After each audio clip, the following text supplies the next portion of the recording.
Maqaan keessan eenyudha? Eessaa dhuftanii? Dirtuu Waaqayyo maal isinitti dubbate? Maal isinii raawwate? Tole, maqaan koo Zarituun jedhama. Asuma keessan jiraadha magaaluma kana keessa. Waaqayyo waan baay'ee naa godhe isa keessaa garuu muraasuma dhugaa wayii barbaada. Inni mucaan koo baay'ee na ilaa dhukkubsataa turte. Dhalatteetuma iyyuu kaatee gaaf tokko hin arganne turte.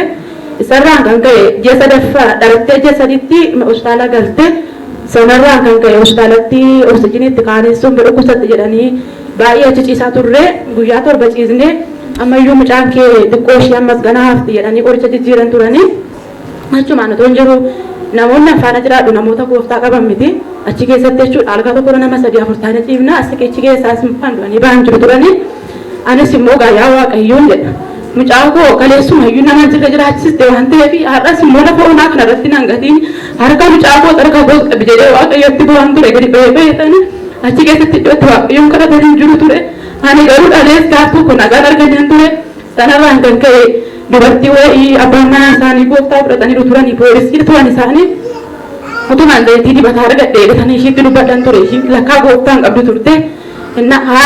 Zayitii barbaada taanaan immoo zayitii raadii lambii irratti kadhatan iyyuu jira mana kosiif fidanaan jette. Ishii naaf fidigaan jedheeni guyyaan kun kamisa ture. Kamisa gargara ture jimaata sana naaf fiddee dhufte. Achiin afaan mucaa kootti dibee sana adda shirratti masqalii godheen kun fannoo Kiristoos dhiiga Kiristoos moomtuu hin danda'u jedhe. Nan kadhadhan ture. Sanaan booddee oksijinii sirraa ba'uu hin danda'u ture. Mucaa koo rakkatti dhufuu hin qabu. Lakkaa isaan dhufaniiru turan abbaa manaa isaanii. Ani jechiin dhaqaa jiran abbaa manaa koo waamaatti dhaqaa jedhan fiigee guddaadhaa waamee ala jiru turani. Innaan faana naqa tureedhaan faana naqa gaafa inni jedhu isaanii hin dhufan akkuma carraammoo Waaqayyo isaanitti dubbate mucaan kee hinduu jedheeni gaafa itti dubbatu hin galan isaan dhufanii bishaan kadhataa sana irratti kadhatame bita baatanii jiru turani. Nan fudhadhe bishaanicha isaanirraas fudhadhe. Egaa saba hundumaaf kadhatame kan abbaa manaan koo irratti kadhate fidees immoo jira ture. Isas fudhadhe sanani ofiin koo dhugee harma koo keessaa mucaan koo sin argatti jedhe sanani. Mucaa koottis qabee sanarraan kan ka'e mucaan koo hinduutu jedhan isaan kan koos hinduutu jedhan immoo kan koos hinduutu jedhe sana Waaqayyoon nan amana warri Oromoon iyyuu amananii ani immoo akkamittiin gooftaa amanuu dhiisaree kan jedhu nan fudhadhe sanarraan isaanii mucaa wayii gaaf sana du'ee bulee achi keessatti jechuudha. Irraan deemtuudha kan bakka itti rafuun qabu mucaan koo raftu waan ta'eef yaa Waaqayyoon jedhe akka Oromoo taanan sabbisi isaaniif iyyuu gaaddisa taatan sabbisiin jedhee Waaqayyoon kadhatan ture. Achi utuman jedhu guyyaa 5 ciifta kannaan jedhan gaafa sanbataa maqaa mucaan kee nagaadhaa baay'inaan jedhan taphachuu jaalladhe mucaan koos.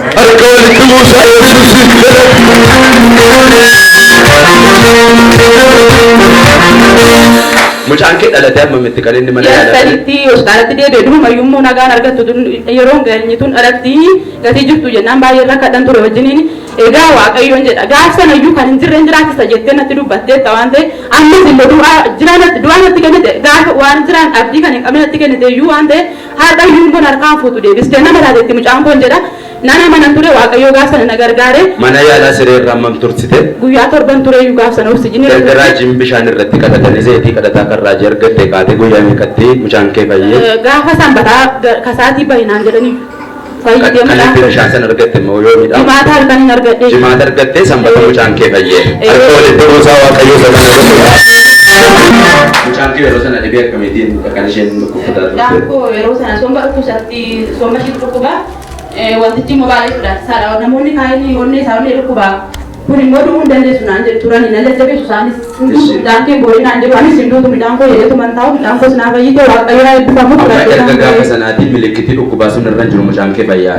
Milikitii dhukkubaa sun irra jiru sombi sun lammata deebi'ee dhukkubne turre ani immoo dhugaa ta'uu nan sodaadhe gaafa sana gaafa jikki keessa jiru yaa Waaqayyo mana kee keessa dhaabadhee dhugaa baate Waaqayyoo kadhadhan ture gamma sodaadhes bareedu gochu sodaadhes man ta'u gargaraa gara mana kusatti midhaan kutorbi motorbidhaan mana hakiimii keessan ture toma mana hakiimitti deddeebi'u gaafa konfiraansiin asitti gada jalqabe immoo inni kusatti ture midhaan koo amma deebite achiin kasaatii gara sa'aatii 11tti mana hakiimii gaafa fuudhee dhabu infekshinii sammuu godhatte midhaan kee waan ta'eef amma sammaadhaaf mana hakiimii qaqqabsiisu taala qaqqabsiisi baay'aasii qabadhu naan jedhanii achiin abbaan mana koo inni ture gaafa inni eegale jedhe kootuun na'iniiti kootuun deemna konfiraansiin iyyuu jira waan ta'eef nan qaqqabadha raajii fa'aa mana isaanitti iyyuu dhaqa malee ani hin galu kootu taala nadhuun jedhe inni malee sana gargaares gaana gargaara waan ta'eef inni immoo duubarra gonkumaa deema ture ani immoo gunguddoo waaqayyoon galateeffataatti gaafa dhufuu isaanii sagantaan xumurameera biirootti faana galee biirootti gaafa faana galu akkas akkasinaan jedhan jedhe gaafa itti galu guyyaa sana raajiin fa'aa mucaa kunaa fa'aa godhanii waaqayyoon naa kadhatan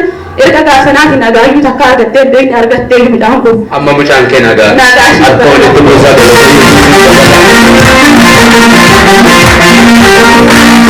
nagaan kun dachaadhaan mana kee irratti haafu ammayyuu wanti haaraan siifa ta'u eebbifame deebii ta'a harka walitti buusaa simadhaa